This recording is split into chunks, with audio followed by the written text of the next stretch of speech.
All right, so the other night I have That 70 Show on in the background, and I'm listening, and it's Leo and Hyde, and they're playing the board game, The Game of Life.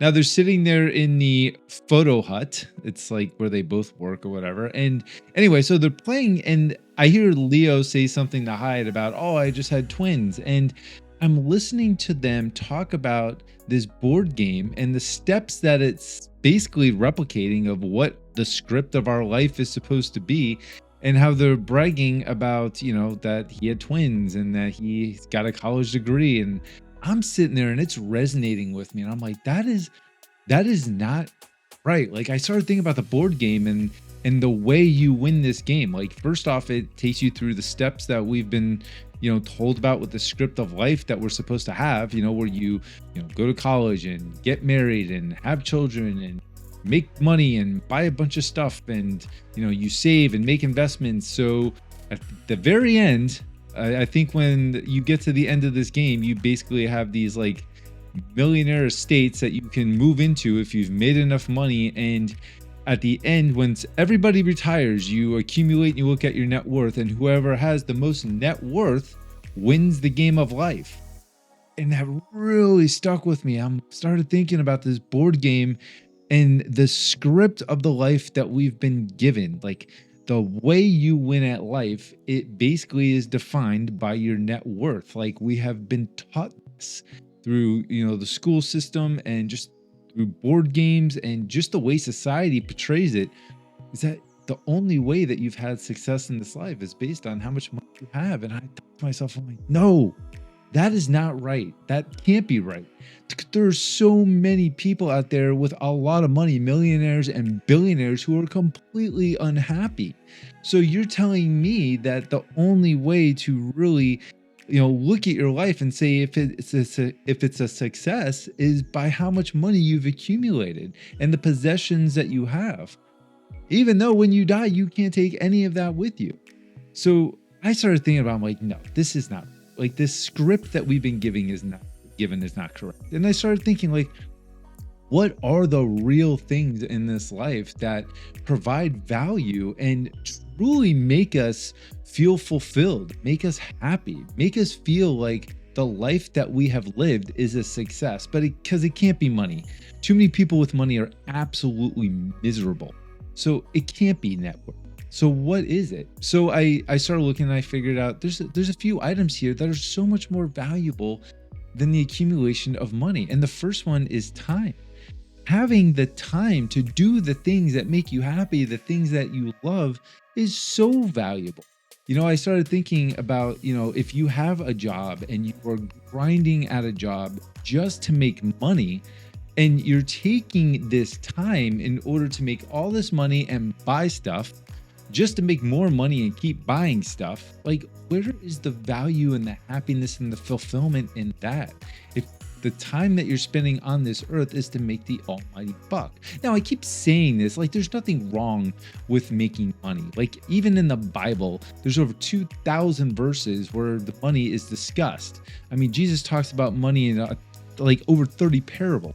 So that's not the thing. Like, money, we hear money is the root of all evil. It's really in the hands of evil people that it can become.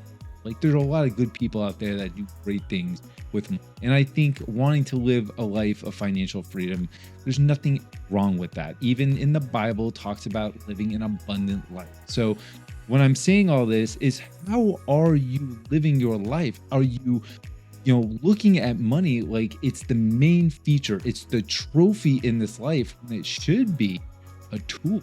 That's what it is. Money is a tool to do things in this life that can do good for other people, that can do good for you to gain the things that you need in order to better serve others. So time itself is huge. Think about it this way, and I think I heard it from Myron Golden.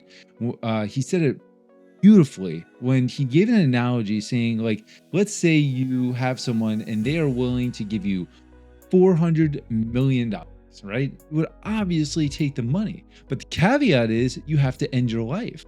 Well, right then and there, you can tell yourself that obviously your life is more valuable, your time on this earth is more valuable than money. Like, you can always find a way to make more money. If you lose money, you can't do the same thing with time.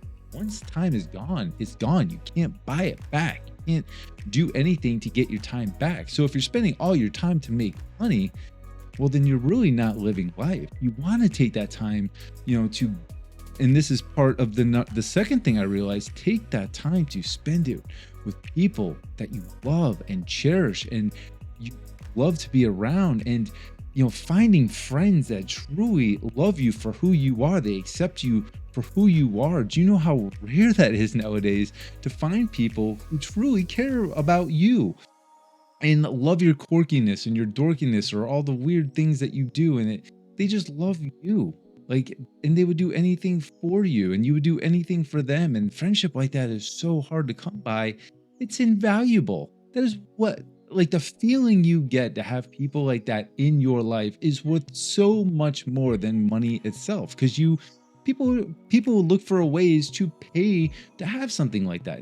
So it makes so much sense that time is so much more valuable than money. And the relationships, the cultivated relationships, spending time with your family, your spouse, your friends, your kids, whoever that is for you, is so much more valuable. Because let's say something were to happen to someone that you loved, would you not give everything you have just to get that time back with them? I mean, there are people on this planet that may have lost a loved one. You're telling me that they wouldn't give everything they have, even for maybe 10 more minutes with that one that they cherish? Like, the relationships and the time are so valuable and so precious, and don't want to waste them. The other thing is your health.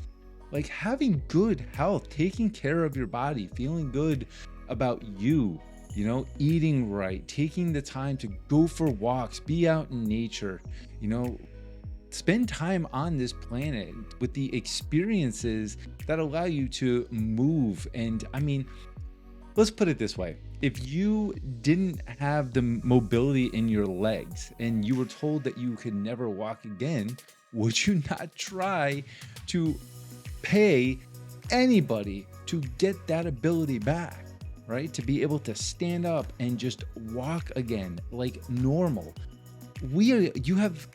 Majority of us out there have the capability of movement in our arms and movement in our legs, and we can speak and we can hear and we can see.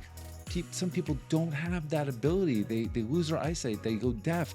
You're telling me that if there was a capability for them to get those things back, they wouldn't do it? Take advantage of your health. Take advantage of the things that you have now that other people would die to have, that we just take for granted, that we would pay money to get what we already have in our life. We just take it for granted and we don't use it the way we should.